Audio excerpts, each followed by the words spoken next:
हरे कृष्णा। तो आज हम लोग डिस्कशन करेंगे भगवद गीता की दूसरे अध्याय की 14वां जो श्लोक है उस पे। तो वर्ष ऐसा है, मात्रा स्पर्शास्तु कुंतेय शीतस्नो सुख दुःखदः आगम पायन नित्य तांग प्रतीक्ष भारतः। उसके अनुवाद इस तरह के है, हे कुंत्री पुत्र, सुख और दुख का क्षणिक आगमन और समय आने पर उनका लुप्त हो जाना श्रुत शत्रुओं की आगमन और लुप्त होने की समान है। हे भारतवंशी, ये इंद्रियों की अनुभव से उत्पन्न होता है और मनुष्य को बिना विचलित हुए इन्हें सहन करना सीखना चाहिए। तो ये एक बहुत ही इम्पोर्टेंट वर्स है भगवद गीता का, जिसमें भगवान बोल रहे हैं कि जो हमारी जितने दुख है या फिर जो सुख हमें प्राप्त होता है वो क्षणिक है, वो चलता रहेगा। कभी दुख आएगा, कभी सुख आएगा, वो चलता रहेगा। मगर जो सबसे प्रमुख बात है वो ये है कि हमारी जो कर्तव्य है उसको हमें निभाना चाहिए। जो प्रॉपर ड्यूटी है उसको हमें निभाना चाहिए। जैसे क्षत्रिय का कर्तव्य है कि वो युद्ध करे, दूसरों की सुरक्षा करें, वो उसकी कर्तव्य है। इसलिए भगवान कृष्ण अर्जुन को बोल रहे हैं कि आपकी कर्तव्य है कि आप युद्ध करो, इसलिए वो बोल रहे हैं। तो यहाँ से पता चलता है जो वेद की जो इंजक्शंस है, वेद में जो बताया गया है कि उसमें बताया गया है वेद में कि सुबह स्नान करना चाहिए। वो समर हो, विंटर हो या फिर कोई भी तरह की सीज़न हो, चाहे गर्मी हो, ठंडी हो, बारिश हो, सुबह स्नान करना चाहिए। ये वैदिक इंजक्शन है, तो हर किसी को ये करना चाहिए। जिस तरह से है कि माताएं घर पे खाना बनाती हैं, तो जब गर्मी की टाइम पे दोपहर में इतना गर्मी होता है फिर भी वो किचन में जाके, रसोई में जाके खाना बनाती है सबके लिए, क्योंकि ये कर्तव्य है ना। उसी तरह सबको अपने कर्तव्य निभाना चाहिए, ठीक है। तो उस हिसाब से हमें ये क्षणिक सुख और दुख के लिए कभी भी विचलित नहीं होना चाहिए कि ये बोला जाएगा कि माता अगर बोले कि नहीं गर्मी हो रहा है हम खाना ही नहीं पकाएंगे, तो ये कोई युक्तिसंग बात नहीं हुआ। गर्मी हो रहा है उसका वो होता रहेगा, क्योंकि वो सीज़न ही ऐसा है, उस समय ही ऐसा है, गर्मी होगा, उसको हमें सहन करना होगा। हम ये नहीं बोल सकते गर्मी हो रहा है तो हम काम नहीं करेंगे। कोई अगर ऑफिस में ड्यूटी कर रहा है और बोल रहा है कि बहुत गर्मी है, बाहर बहुत धूप है, तो हम आज ऑफिस ही नहीं जाएंगे, तो उसको जॉब से निकाल दिया जाएगा। क्यों? क्योंकि ये ड्यूटी है, आपको टाइम पे पहुंचना है और अपनी काम करना है, ठीक है। तो इसी हिसाब से हर किसी की कर्तव्य है। तो ये सारे जो इंद्रिय की जनित सुख, जो कि हम बोलते हैं भौतिक शरीर से उत्पन्न होने वाला सुख और दुख, पेन एंड प्लेजर, ये आता रहेगा, वो क्षणिक है। कुछ समय के लिए आएगा, कुछ समय के बाद निकल जाएगा। जैसे अभी समर सीजन है, अभी गर्मी का सीज़न है तो बहुत गर्मी हो रहा है, थोड़े दिन के बाद बारिश होना शुरू हो जाएगा, थोड़े दिन के बाद ठंड की सीज़न आ जाएगा। तो ये हर साल हर समय चलता रहेगा। इससे हमें विचलित नहीं होना चाहिए, बल्कि उसको टॉलरेट करके, सहन करके अपनी काम जो है उसको निकाल लेना चाहिए। तो इसीलिए ये भी बोला जाता है कि जो हमारी प्रिस्क्राइब ड्यूटी है, जो शास्त्र हमें बता रहा है कि ये काम हमें करना चाहिए, उन सबको हमें करते रहना चाहिए, है ना। तो अगर वैसे हम किए, अगर हम वो प्रिस्क्राइब ड्यूटी, रूल्स, रेगुलेशन मानते आगे गए, तो फिर हम प्रकृत ज्ञान के स्तर पर जा सकते हैं, और प्रकृत ज्ञान के स्तर के बाद ही हमारी भक्ति शुरू होगा। तो इसलिए बोला जाता है कि सरेंडर होके व्यक्ति को पहले जो रूल रेगुलेशन है मानना चाहिए। तो इसीलिए प्रभुपाद ने बोला कि 4 regulative principle is a must. जब प्रभुपाद प्रचार कर रहे थे अमेरिका में, तो वहाँ बोले कि प्रभुपाद आपकी 4 रेगुलेटिव प्रिंसिपल बहुत स्ट्रिक्ट है, और उसमें से जो है नो इलिसिट सेक्स वाला कंसेप्ट जो आप लाए हैं वो तो काम नहीं करेगा। वैसे बोलेंगे तो कोई आपके पास नहीं आएगा। बट प्रभुपाद बोले नहीं, अगर नहीं होता है तो नहीं हो, कोई प्रॉब्लम नहीं, बट रूल्स आर रूल्स, क्योंकि ऐसे शास्त्र में बताया गया है, और शास्त्र जो बताया गया है उसको हम डेविएट नहीं कर सकते। तो उस हिसाब से हम लोगों को मानना चाहिए। तो जो प्रिस्क्राइब्ड रूल एंड रेगुलेशन है, तो उस हिसाब से हम लोगों को एक्चुअली हमारी काम करना चाहिए। तो ठीक है, इसकी जो पहले वर्ष है भगवद गीता के, उसमें बोला गया है देहिनोस्मिन् यथा देहे। मतलब ये है कि हमारी जो आत्मा है वो शरीर के अंदर है, आत्मा शरीर नहीं है। आजकल के लोग इसी को ही मिसअंडरस्टैंड करते हैं, बोलते हैं एक ही ज़िंदगी है तो एंजॉय करो, लाइफ इज़ क्या बोलते हैं, लिमिटेड टाइम है तो मौज मनाओ। ऐसे नहीं होता, कई जन्म होते हैं। शरीर की जो सुख और दुख है वो आत्मा की नहीं है। तो एक एग्जाम्पल दिया जा सकता है, जैसे आजकल के लोग में थोड़ा स्टेटस पोजीशन को लेके एक ईगो रहता है। हाँ, तो मान लीजिए कोई रिक्शा वाला जा रहा है और साइड में कोई बहुत अमीर आदमी वो रोल्स रॉयस लेके जा रहा है, तो वो बोलता है वो रिक्शा वाला, वो रिक्शा ऐसे बुलाता है, वो रिक्शा करके बुलाता है। इसका मतलब ये नहीं कि जो आदमी रिक्शा चलाता है वो रिक्शा नहीं है। रिक्शा वो एक कार्ट है, जो एक साइकिल है, जो भी है वो है। बट अभी हम आइडेंटिफाई क्या कर रहे हैं कि वो जो व्यक्ति उसको चला रहा है उसको हम बोलते हैं कि वो रिक्शा, या फिर वो टैक्सी बोलते हैं, वो टैक्सी। जैसे लगता है कि वो जो व्यक्ति चला रहा है वही टैक्सी है। तो इस भ्रम में, ये जो मिस आइडेंटिफिकेशन है, उसी भ्रम में ही हम लोग जी रहे हैं कि हम लोग ये शरीर हैं, आत्मा नहीं है। हम जो शरीर हैं वही ही हैं। जैसे किसी के नाम से हम उसको बुला रहे हैं कि राम या श्याम या हरि, तो हम बोलते हैं कि वो शरीर ही राम श्याम हरि है। नहीं, उस शरीर के अंदर जो आत्मा है, जो कि इटर्नल है, जो सच्चिद आनंदमय है, जैसे भगवान सच्चिद आनंदमय है, आत्मा भी ऐसे उन्हीं के अंश होने के नाते सच्चिद आनंदमय है। तो वही राम श्याम या हरि है, वो शरीर उसका नहीं है, क्योंकि शरीर पंचभूत से बनाया गया है। जब तक वो आत्मा उसके अंदर है, शरीर में चेतना है, कॉन्शसनेस है, और जब वो आत्मा छूट जाएगा, कॉन्शसनेस खत्म, और फिर वो एक लंप ऑफ मैटर से हो। ठीक है, तो इस हिसाब से हम लोगों की बहुत सारे मिस आइडेंटिफिकेशन है कि हम अपने को शरीर समझ बैठे हैं, आत्मा की उस श्रेणी में हम लोग नहीं जाते हैं। तो ये सब क्यों होता है? इट्स बिकॉज ऑफ इग्नोरेंस, मूर्खता की वजह से। मूढ़ा ना भी जानाति, भगवान भगवद गीता में बोलते हैं मूढ़ो यो ना भी जानाति। जो मूढ़ है, जो मूर्ख हैं, वो मुझे नहीं पहचान पाएंगे। मूढ़ता की प्रथम जो आइडेंटिफिकेशन है, पॉइंट है, वो क्या है कि वो अपने आप को शरीर समझ लेता है, उसकी सुख दुख को अपना मान लेता है। ज्ञाति, कुटुंब, परिवार, ये सब मेरे हैं, इन सब के साथ मेरे संबंध हैं, उसके साथ मेरी शत्रुता है, इसके साथ मेरी मित्रता है। या फिर वो समझता है वो कुत्ता है, मैं इंसान हूँ, या फिर वो वृक्ष है। ठीक है, अभी उनके शरीर ऐसा मिला है, मगर जो एक्चुअल में है वो क्या है? वो सब आत्मा है और भगवान की अंश स्वरूप है। जैसे हम भगवान के अंश है, वैसे भी वो लोग भी आत्मा है और उनमें भी भगवान की अंश है। तो भगवद गीता में भगवान ऐसे भी बोलते हैं, पंडिता समदर्शिनः। भगवद गीता में भगवान 5.18 में भगवान बोलते हैं, जो पंडित है, शुपा के ऐसे में वर्ष भूल ना हूँ, तो जो पंडित है वो सबको समान देखता है। समान मतलब क्या देखता है? समान ये देखता है कि उसके अंदर आत्मा है, जो स्पिरिट सोल है वही है, उसमें सिमिलरिटी है ना। तो इसलिए पंडित जो है वो इन सब चीज़ों के लिए वो उन सबको समान देखता है, इसीलिए वो ब्राह्मण है। ब्राह्मण की मतलब क्या है? जो ब्रह्म को जानता है। और ब्रह्म को कौन जानता है? जो जिसका ये नॉलेज है कि हम ये शरीर नहीं है और हम आत्मा हैं। ये शुरुआत है ज्ञान की। जो व्यक्ति, जिसे हम पंडित बोलते हैं या फिर जो ज्ञानी बोलते हैं, वो ज्ञानी कैसे पता चले? जब उसको जब वो इस स्थिति में है कि वो जानता है कि हम ये शरीर नहीं है, शरीर नश्वर है, कभी ना कभी शरीर नष्ट हो जाएगा, और जो आत्मा है वो हर वक्त रहेगा। वो पूर्व में भी था, भूतकाल में भी था, वर्तमान में भी है और भविष्य में भी रहेगा, उसकी कभी नष्ट नहीं होगा। भगवान भगवद गीता में आगे बोलेंगे इस बारे में, हम उस पर डिस्कशन करेंगे।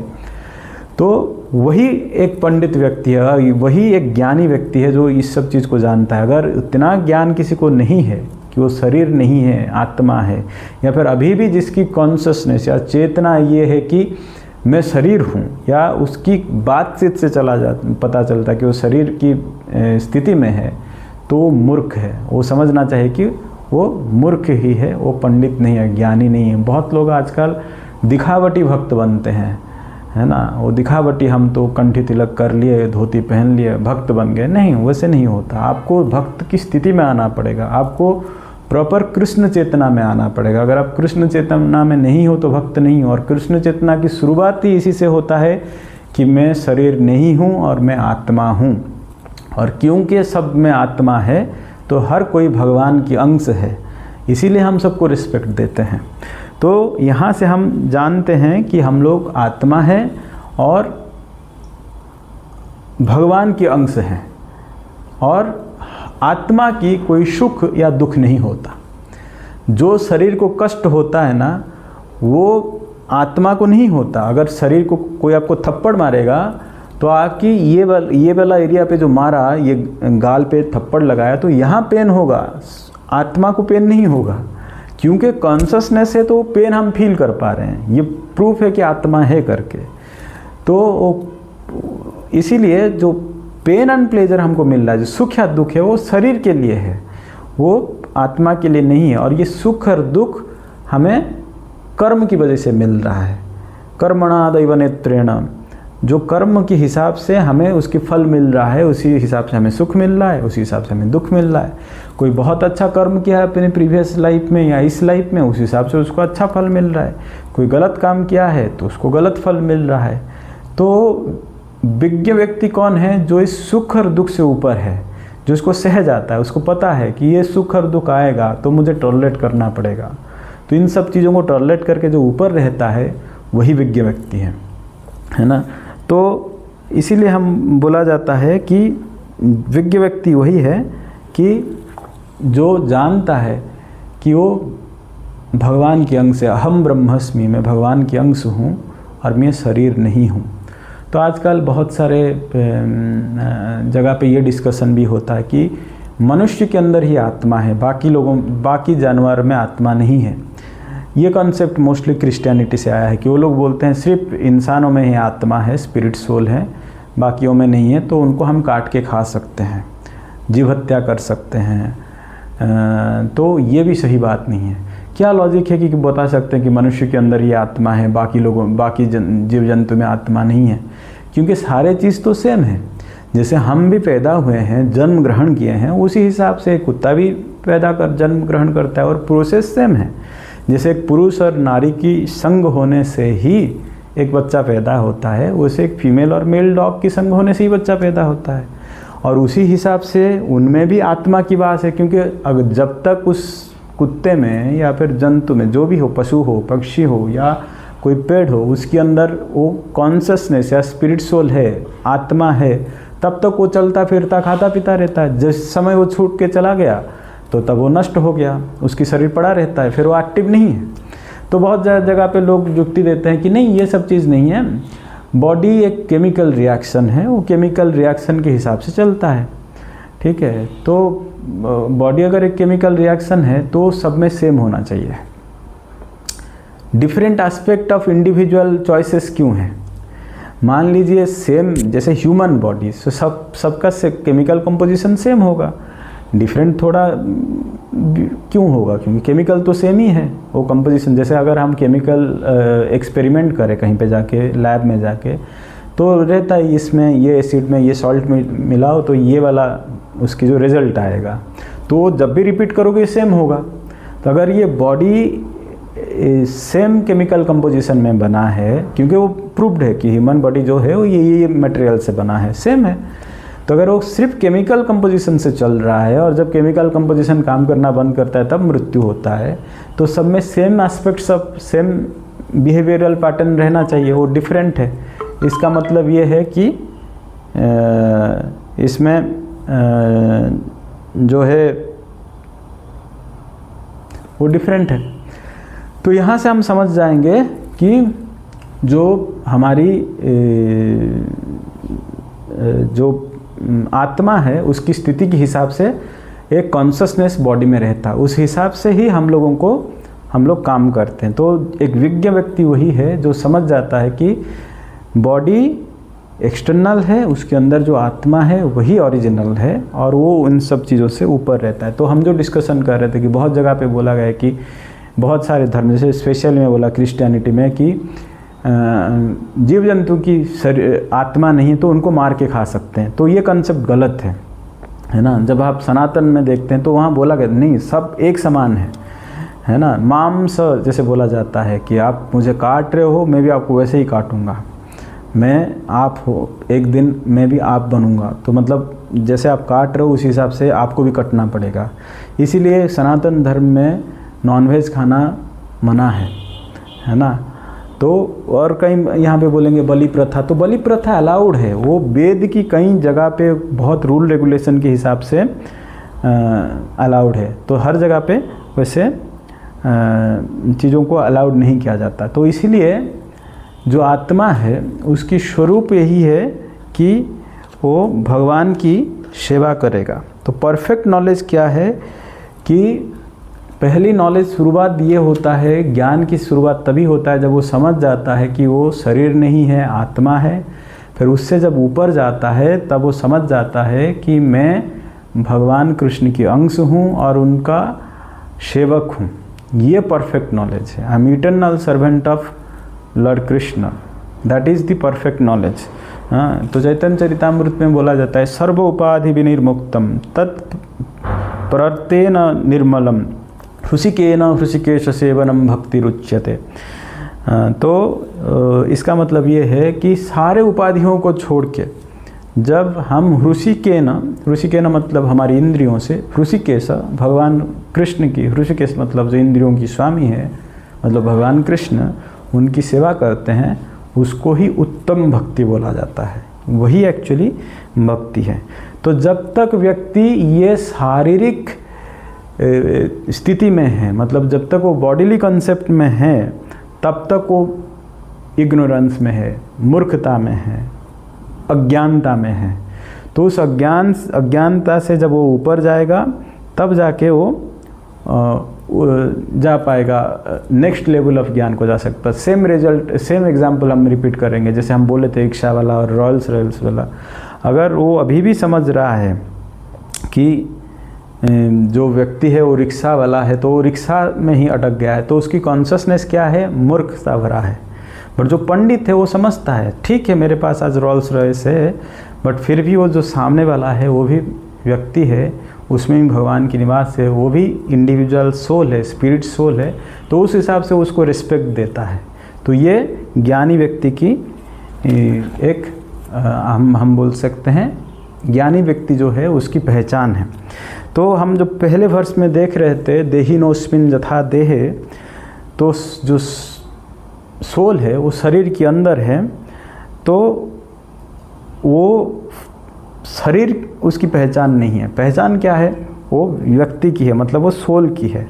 तो जब वो समझ जाता है कि मैं शरीर नहीं हूँ, व्यक्ति हूँ, वही उसकी स्पिरिचुअल और आध्यात्मिक यात्रा वहीं से शुरू होता है। जब तक कोई ये नहीं समझ जाता कि हम शरीर नहीं आत्मा है, तब तक उसकी स्पिरिचुअल जर्नी या आध्यात्मिक यात्रा शुरू नहीं हुआ है। आजकल बहुत लोग स्पिरिचुअलिस्ट बन गए हैं, बहुत कथावाचक हैं, बहुत लोग हैं जो भगवान की भक्ति के बारे में बहुत सारी चीज़ बता रहे हैं, बट जो बेस है उसका, जो सनातन धर्म की बेस है कि हम शरीर नहीं है, आत्मा है और हमारी एक संबंध है भगवान से, जब तक ये चीज़ वो बताता नहीं है तो वो कोई आध्यात्मिकवादी व्यक्ति नहीं है, वो धंधा कर रहा है, सिंपल, वो बिजनेस कर रहा है। क्यों? क्योंकि उसको कथा करना आता है, अच्छा ऑरेटरी है, बोल दिया, आप सुन लिए, खुश हो गए, वो सब सहजिया होते हैं। तो ये स्पिरिचुअलिस्ट जितना है वो लोग आपको ये सब चीज़ नहीं बताएंगे। क्यों?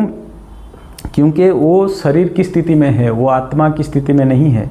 वो कई जगह पे बहुत सारे पाप पुण्य काम कर रहे हैं। क्योंकि हमने ये भी सुना है, कई लोग कई तरह की डिमांड रखते हैं कि हमारी रहने की जगह ऐसे हो, हमारी टेंट वैसे हो, हमारी ऐसे हमारी जो परिकर है उनको रहने की ऐसे व्यवस्था हो, प्रसाद की व्यवस्था हो। ये एक्चुअली कि साधु की लक्षण नहीं है। साधु जहाँ भी बैठेगा हरि कथा करेगा, उसकी कोई डिमांड इतना तो नहीं होता। हाँ, इतना बोल सकता है आने जाने की खर्चा दे दो, शुल्क व्यवस्था करो रहने का। तो साधु किसी भी परिस्थिति में रह सकता है, क्योंकि वो उसको पता है वो बॉडीली कंफर्ट में है नहीं। वो मात्रा स्पश्चास्तु कुंते और शीतोष्ण सुख दुखदा, सुख और दुख को सहना साधु जानता है ना। तो जैसे कि हम जानते हैं श्रील प्रभुपाद जब भी बाहर जाते थे उनके डिसाइपल लोग बहुत अरेंजमेंट करते थे। कभी कभी वो 7 स्टार होटल में भी रुके हैं और कभी कभी झोपड़ी में भी रुके हैं। जैसे मायापुर में वो इनिशियल डेज में एक झोपड़ी जैसा था, जो अभी भी वहाँ रखा गया है। भक्त लोग वहाँ जाके दर्शन करते हैं, वहाँ 24 आवर कीर्तन होता है, तो वहाँ पे वो रहते थे। जब प्रभुपाद भुवनेश्वर गए थे तो श्री श्रीमद् गौर गोविंद स्वामी महाराज ने उनके लिए एक छोटा सा झोपड़ी बनाया था। प्रभुपाद 17 दिन तक वहीं पे रुके और उन्होंने कभी कंप्लेन नहीं किया कि यहाँ पे ये नहीं है, वो नहीं है, एसी नहीं है। उन्होंने कभी कंप्लेन नहीं किया, क्योंकि साधु की स्वभाव है कि वो इंद्रिय जनित सुख और दुख से ऊपर है। तो जब तक व्यक्ति शरीर की स्थिति से ऊपर नहीं है तब तक उसकी आध्यात्मिक जो अग्रगति शुरू ही नहीं हुआ है, आध्यात्मिक यात्रा उसकी शुरू ही नहीं हुआ है। वो कितना भी बोल ले, कितना भी अच्छा बोले, कितना भी अच्छा दिखावा करे, उसकी वो यात्रा शुरू नहीं हुआ है। तो जो भक्त है, जो साधु है, वो हर वक्त ये इंद्रियों जनित सुख से अपने आप को वो सह के ऊपर जाने की कोशिश करता है। तो जब भगवान भगवद गीता में अंतिम अध्याय में 18 अध्याय की 66 नंबर वर्ष में बोलते हैं सर्वधर्मान परित्यज्य। यहाँ जो सर्वधर्मान परित्यज्य बोला गया है वो यही मनोधर्मी लोगों की किया गया सब धर्म है। ये देह बुद्धि की धर्म है, अथवा धर्म एक ही है, वो है प्रेम की धर्म। भगवान को प्रेम करना ही धर्म है और कुछ है नहीं। बट क्योंकि हमने अपने शरीर के लिए बहुत सारे धर्म बना रखे हैं, ये सब धर्म छोड़ने के लिए भगवान बोलते हैं ज्ञाति, संबंधी, कुटुंब, हमें ये चाहिए, वो चाहिए, हम मुसलमान हैं, हम क्रिश्चियन हैं, हम हिंदू हैं, ये सब उपाधियां हैं। मैं ये कास्ट से हूँ, मैं ब्राह्मण हूँ, वो क्षत्रिय है, वो शूद्र है, ये सब एक डेजिग्नेशन है, एक आइडेंटिफिकेशन है ना। आज आप इस जन्म में एक ब्राह्मण परिवार में पैदा हुए, आपकी कर्म अच्छा नहीं रहा तो नेक्स्ट जन्म में आप कुत्ता बनोगे, तब थोड़ी ना जनेऊ डाल के घूमोगे। तो ये सत्य है कि हम शरीर नहीं है, हम आत्मा है, और आत्मा शाश्वत है, और आत्मा की एक शाश्वत संबंध है भगवान के साथ। ये जब तक समझ में नहीं आता तब तक व्यक्ति की आध्यात्मिक रास्ता है वहाँ उसकी शुरुआत ही नहीं हुआ है, वो आध्यात्मिक यात्रा उसकी शुरुआत ही नहीं हुआ है। तो रियल जो भक्ति है, रियल रिलीजन, रियल जो धर्म है, वो यही है कि हम भगवान के अंश हैं, भगवान कृष्ण के अंश हैं, और शाश्वत संबंध है हमारे उनके साथ, है ना। जैसे एक पिता पुत्र के संबंध होता है, ऐसे ही एक संबंध है, और पिता की आज्ञा को पुत्र मानता है। उसी तरह हम भी भगवान कृष्ण की सेवा ही करेंगे, यही हमारी शाश्वत स्थिति है। ये जब तक हमें समझ में नहीं आता तब तक हम लोग आध्यात्मिक जगत में या आध्यात्मिक जगह से आगे नहीं जा पाएंगे, ठीक है। तो इसीलिए भगवान कृष्ण अर्जुन को यहाँ पे बोल रहे हैं कि आप युद्ध करो। ये जो आप विषाद योग में इतने सारे आप ज्ञान हमें दिए कि ये हमारी पितामह है, ये हमारी गुरु हैं, ये हमारी ससुर है, ये मातुल मतलब मामा जी हैं, हमारी लड़के हैं, हमारी नाती पोते पोती हैं, इन सब से हम युद्ध नहीं कर सकते, क्योंकि युद्ध करेंगे तो ये सब मरेंगे, फिर कोई इससे हमारी कुल की स्त्रियां प्रदूषित हो जाएंगे, वर्ण संकर जात होंगे, पिंडदिक क्रिया जो है वो लुप्त हो जाएगा। कितनी चीज़ें अर्जुन बोले हैं, भगवान इन सबको काट दे रहे हैं, बोल रहे हैं ये सब शरीर के हिसाब से बनाया गया है, ये कभी भी आत्मा की वजह से नहीं बना है। तो इसीलिए हम लोगों को ये सोचना चाहिए कि आत्मा की किसी के साथ संबंध नहीं, आत्मा की सिर्फ एक ही व्यक्ति के साथ संबंध है, वो है भगवान कृष्ण। तो हमारी संबंध उनके साथ है। जो अभी हमारी सगे संबंधी हैं वो हमारी कर्म के हिसाब से आए हैं, कर्मणा दैवनेत्रेण, कर्म के हिसाब से ही लोग हमारे साथ आए हैं पर्यटक, है ना। तो हम लोग जब जॉब करते हैं उसी हिसाब से हमें इंक्रीमेंट मिलता है, बिजनेस में इंक्रीमेंट मिलता है, तो उसी हिसाब से कर्म के हिसाब से हमें अच्छे बॉडी मिलता है, ठीक है। हम कभी कुत्ते बने हैं, कभी ऐसे सनातन धर्म में है, लोग बोलते हैं पुनर्जन्म नहीं होता, उस बारे में हम बाद में कभी बात करेंगे। बहुत ऐसे साइंटिफिक एविडेंस है जिसमें बताया जा सकता है पुनर्जन्म है। तो उस हिसाब से बताया जाए तो जैसे जैसे हमारी कर्म रहे उस हिसाब से हमें अच्छे अच्छे बॉडी मिले, अच्छे अच्छे जोनी में जाने की मौका मिला। है ना। कभी हम कुत्ते बने, कभी गाय बने, कभी बंदर भी बने होंगे, सब बने हैं।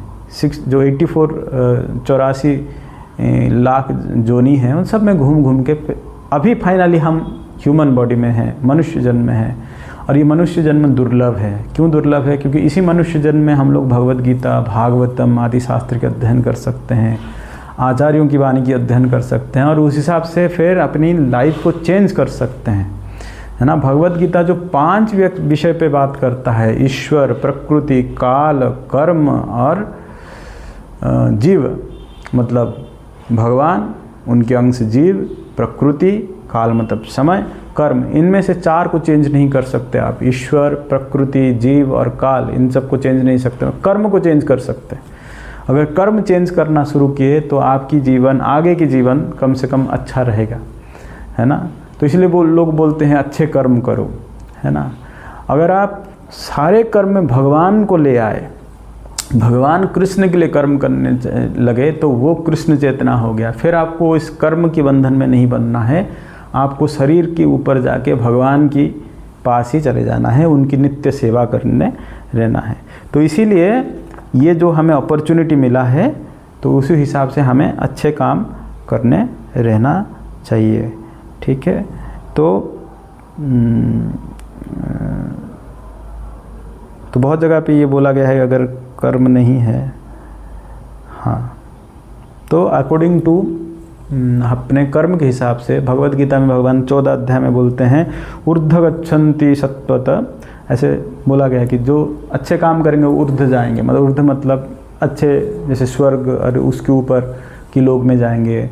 जो बुरे काम करेंगे वो नीचे जाएंगे। योनियों में भी ऐसे ऊपर नीचे की योनि होता है। इसलिए हम लोगों को अभी ह्यूमन बॉडी में जो है भगवान की भक्ति करना चाहिए। तो और ये सब करने के लिए हमें मटेरियलिस्टिक लाइफ की जो बहुत कंफर्ट है उससे थोड़ा ऊपर जाना चाहिए। जैसे कोई अगर बहुत धनी व्यक्ति है, उसको थोड़े से पेन भी होगा ना, वो उसको बताएगा। क्यों? क्योंकि वो बहुत कंफर्ट में है।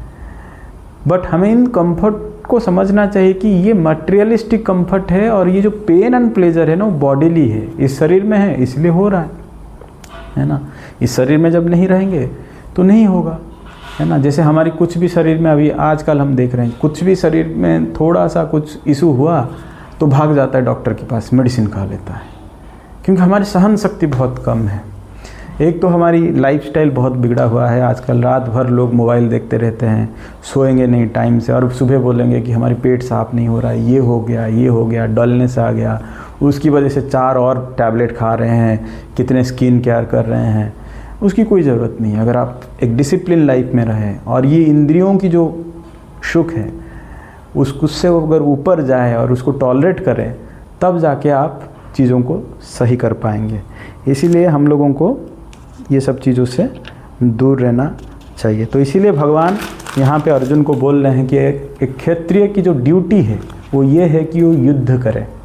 तो इसीलिए तुम्हें युद्ध करना चाहिए। ये जो आप लगा रखे हो मेरे गुरु हैं या पितामह हैं या फिर हमारी सगे संबंधी है, इन सब से ऊपर जाओ, क्योंकि ये सब शारीरिक संबंधी हैं। क्योंकि तुम अर्जुन हो, पंडु महाराज की पुत्र हो, कुंती के पुत्र हो, और उस हिसाब से इन लोगों के साथ संबंध होगा। ऐसे समय नहीं था जब तुम नहीं थे, और ऐसे समय नहीं था जब ये लोग नहीं थे, बट उस समय ये लोग तुम्हारी संबंधी नहीं थे, और आगे जाके ये लोग तुम्हारी संबंधी भी नहीं बनेंगे। इसीलिए इस वजह से हम लोग आप युद्ध करो। तो इन सब चीज़ों से हमें ये बताया जा रहा है कि जो प्रथम कॉन्सेप्ट है या जो जिस चीज़ को हमें याद रखना चाहिए वो ये है कि हम ये शरीर नहीं है, हम आत्मा है, आत्मा शाश्वत है, और जो हमें सुख या दुख की अनुभूति हो रहा है वो इस शरीर के लिए हो रहा है। और आत्मा की सिर्फ एक ही दुख है, आत्मा की दुख ये है कि उस शरीर में बंधा हुआ है, उसको एक शरीर मिला है। जब तक आपको शरीर मिलता रहेगा तब तक आपको दुख भोगना ही पड़ेगा, आपको कोई बचा नहीं सकता। शरीर है मतलब जन्म मृत्यु जरा व्याधि रूपक कष्ट आपको मिलेगा। शरीर है तभी तो आप जन्म लिए हो, तभी तो शरीर है। जन्म लेना भी कष्ट है, मातृगर्भ में रहना कष्ट है, फिर आप बूढ़ा होगे वो कष्ट है, आपको रोग होगा, व्याधि होगा वो भी कष्ट है, और अंतिम में मृत्यु भी होगा, वो भी कष्ट है। तो शरीर है, इसलिए शरीर का जन्म मृत्यु जरा व्याधि है। आत्मा की जन्म नहीं है, मृत्यु नहीं है, जरा नहीं है, व्याधि भी नहीं है। इसलिए आत्मा की सिर्फ एक ही कष्ट है कि वो शरीर में बंधा हुआ है। और शरीर में क्यों बंधा हुआ है? कर्मणा दैव नित्रण, क्योंकि कर्म हमारी वश है। अगर हम अपनी कर्म को सही कर लिए फिर हमें इस बंधन से ऊपर जाने की मौका मिलेगा। तो इसीलिए जो विज्ञ व्यक्ति है वो सबको समदृष्टि में देखता है और वो जानता है कि हम लोग, ये शरीर नहीं है, आत्मा है, आत्मा शाश्वत है और आत्मा की भगवान कृष्ण के साथ एक शाश्वत संबंध है। और वो शाश्वत संबंध ये है कि वो भगवान है और हम उनकी सेवक हैं, इसीलिए हम उनकी सेवा करेंगे। ठीक है, इसीलिए ये जो मटेरियलिस्टिक लाइफ की कंसेप्ट से ऊपर जाता है ना। अभी हम लोग बहुत जगह पे देखते हैं, बहुत लोग प्रे करते हैं कि thank you God for giving us our daily bread, और उसको अभी थोड़ा एक स्पिरिचुअल एंगल लगा के, एक आध्यात्मिक तड़का लगा के लोग दिखाने लगे कि universe will fulfil all your desire. So सुबह उठ के बोलो thank you God I am a millionaire, thank you God I have a car, thank you God. ऐसे करने से होता होगा, हम मना भी नहीं कर रहे हैं, मगर ये एक ज्ञानी व्यक्ति की पहचान नहीं है। क्योंकि एंड ऑफ द डे अगर आप इसी मटेरियलिस्टिक कंसेप्ट ऑफ लाइफ के लिए सफ़र कर रहे हो, जन्म मृत्यु जरा व्याधि से ग्रसित हो, और उसके बाद भी आप उसी चीज़ के पीछे भाग रहे हो कि भगवान हमें अच्छा कार दो, अच्छा घर दो, अच्छा पत्नी दो, ये सब एक विज्ञ व्यक्ति की पहचान नहीं है। विज्ञ व्यक्ति ये सब चीज़ों को जो जैसे मिले उससे संतुष्ट रहता है और उसकी जो एक्चुअल काम है वो करता रहता है, जिससे उसकी संबंध भगवान से बन जाए, है ना। जैसे हम लोग बोलते हैं कि thank you God for giving us our daily bread, हम शुक्रिया करते हैं कि आप हमें इतने अच्छे जगह पे रखे हो, वो सबके लिए है। आहार, अभय, निद्रा, मैथुना, ये जो 4 चीज़ हैं मनुष्य और पशुओं के लिए, सबके लिए अरेंज हो के रहा है। ये सब प्रीडिस्टाइंड है। जैसे एक हाथी है, उसको कौन खिला रहा है? वो तो टॉन खाता रहता है, इतने सारे खाना खाता है, फिर भी वो कभी भूखा नहीं मरता, वो उसको मिल जा रहा है। ठीक है, आजकल लोग कितने हम लोग बोलते हैं पागल की तरह घूमते रहते हैं अपोजिट जेंडर के पास, प्यार ये वो। अब ये सब चीज़ों को ज़्यादा डिस्कशन नहीं करना चाहिए, बट परिस्थिति ऐसे कि बोलना पड़ रहा है कि प्यार करेंगे, कॉलेज में जाके लव लेटर देना, स्टॉकिंग करना, ये सब चीज़ होता रहता है। क्यों? क्योंकि हमें उससे सुख मिलता है, कोई सुख नहीं मिलता। जो डेस्टाइन्ड है उतना ही आपको मिलेगा। आप कितने भी कोशिश कर लो, आपको ज़्यादा नहीं मिलेगा। आप मान लो कि बहुत कोशिश किए, आपको 1 करोड़ की जगह 10 करोड़ रुपया कमाना है, आप कमा सकते हो 10 करोड़ रुपया, मगर सुख आपको 1 करोड़ की मिलेगा, उससे ज़्यादा नहीं मिलेगा। क्योंकि जितना आपके पास है उतना ही आपको मिलेगा। कर्मणा दैव नित्रेण, भगवान आपकी कर्म की साक्षी है, तो जितना देना है उतना कोटा फिक्स्ड है।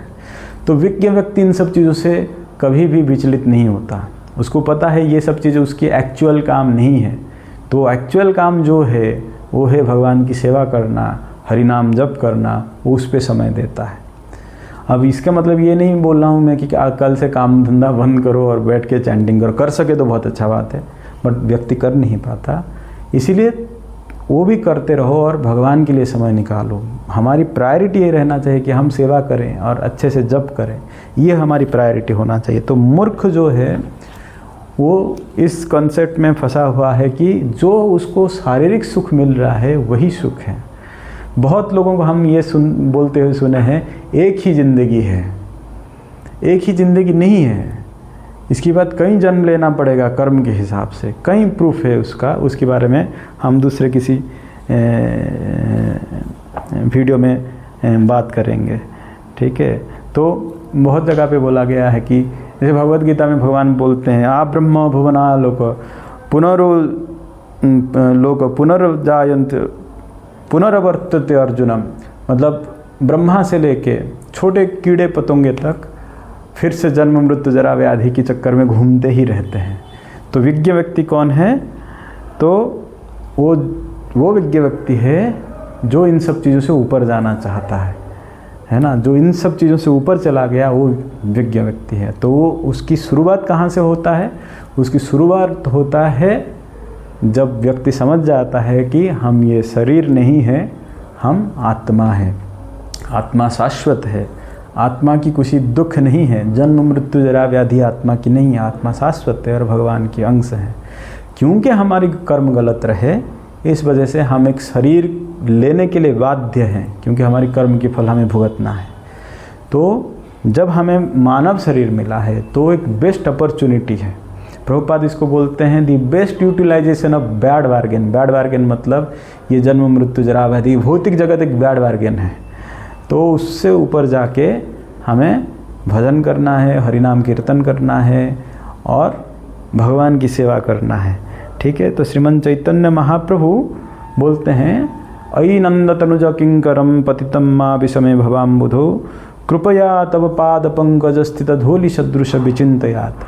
अयि नंद तनुज किंकरम, वो बोलते हैं कि मैं कैसा भी हूँ बट मैं नंद तनुज मतलब भगवान जो नंद की बेटे हैं उनकी मैं किंकर हूँ। किंकर मतलब दास हूँ, और उसी दास की वजह से आप मुझे अपने पद की धूलि की समान समझिए और मुझे आश्रय दीजिए। तो जब हम उस मेंटलिटी से प्रेयर करेंगे तो भगवान हमारी बात समझेंगे और हमें इन दुख के सागर से उठा लेंगे। संसार एक दावानल है। दावानल मतलब दहकता हुआ आग। जैसे जंगल में आग लग जाता है ना, उसको दावानल बोलते हैं। उसको कोई फायर फाइटर बुझा नहीं सकता जब तक बारिश नहीं होगा, है ना। हमारी संसार भी वैसे ही है, हमारी जो लाइफ है ना वैसे ही है, फुल ऑफ स्ट्रगल्स। बॉडी है मतलब स्ट्रगल्स हैं, पैसा कमाना पड़ेगा, खाना पड़ेगा, ये सब चीज़ देखना पड़ेगा। तो विज्ञ व्यक्ति ये समझ जाता है, इसीलिए उसकी प्रायोरिटी ये रहता है कि मुझे इन शरीर रूपक बंधन से ऊपर जाना पड़ेगा। ठीक है।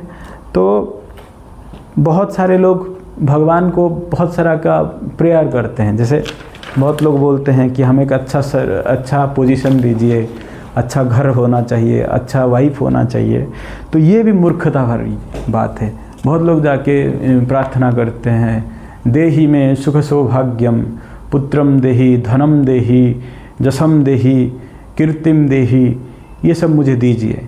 ये वही मटेरियलिस्टिक लाइफ है, ये भौतिकवाद है। इससे कुछ चेंज होने वाला नहीं है। इस जन्म में आपको बहुत सारी चीज़ मिल जाएगा, बड़े यशस्वी व्यक्ति हैं आप, बट बहुत ख़राब काम भी किए हैं तो नेक्स्ट जन्म में आप सुअर बने तो उसका कोई फ़ायदा है नहीं। प्रभुपाद बोलते this is not a good business कि in this life you become a very rich person, very famous person, and next life you become a dog. That's not a good business. तो विज्ञ व्यक्ति जो है वो भगवान की सेवा करता है और सेवा करके इन सब चीज़ों से ऊपर जाता है। श्रील भक्ति सिद्धांत सरस्वती ठाकुर बोलते हैं कोई राजा अगर आपको बोले कि आप कुछ भी मांग सकते हो, कोई व्यक्ति को राजा बोला आप कुछ भी मांग सकते हो, और वो व्यक्ति जाके क्या मांग रहा है, राजा के सामने क्या मांग रहा है, मुझे थोड़ा राख दे दीजिए, एक चुटकी राख दे दीजिए, ये बोल रहा है। हम भगवान से कुछ भी मांगे वो कुछ भी दे सकते हैं। हम भगवान को बोल सकते हैं भगवान आपके पास हम रख लीजिए, वो रख भी सकते हैं ना, उनके पास वो क्षमता है।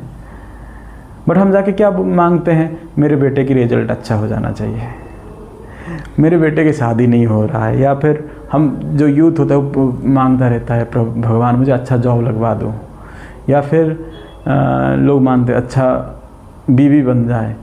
जो हमारी भाग्य में वही मिलेगा, क्योंकि हम अब कर्म किए हैं, उसमें भगवान भी इंटरफेयर नहीं करेंगे unless until you are surrender. और सरेंडर सोल ये सब चीज़ों में बिलीव नहीं करता, वो ये सब चीज़ मानता नहीं है। तो ये है ना कि आपको राजा बोल रहा है आप कुछ भी मांगो, राजा के पास क्या पूरा राज्य है। तो विज्ञ व्यक्ति जो होगा ना वो बोला कि आधा राज्य मेरे नाम पे कर। बट हम ये नहीं करते हैं, हम क्या मांग रहे हैं, ये थोड़ा सा राख दे दीजिए आपकी जगह से। तो इस वजह से हम फंसे हुए हैं, है ना। और ये फंसने की कारण ये है मात्रा स्पर्शस्तु कौन्तेय, क्योंकि हम स्पर्श जनित सुख को भोगने की कोशिश कर रहे हैं। जैसे खुजली होता है ना कहीं पे, तो उसमें थोड़ा सुख भी है तो हम खुजाते रहते हैं, ठीक है। फिर वो कट जाता है, फिर मेडिसिन लगाना चाहते हैं लोग। उसी तरह एक बीमारी है खुजली वाला, वो है सेक्स। लोग उसके पीछे भागते रहते हैं, वो खुजाने की आदत है। जितना भी करो, हम एक बार करके सेटिस्फाई हो जाएंगे, नहीं होंगे। इंद्रियों को कभी सुखी नहीं किया जा सकता, इंद्रिय हर वक्त सुख ढूंढते रहेंगे, आप जितना भी उनको दो वो सुखी नहीं रहेंगे, वो कभी पर्याप्त नहीं होगा, वो कभी उनको ये नहीं बोलेंगे कि हम सेटिस्फाइड हैं, कभी नहीं हो सकता।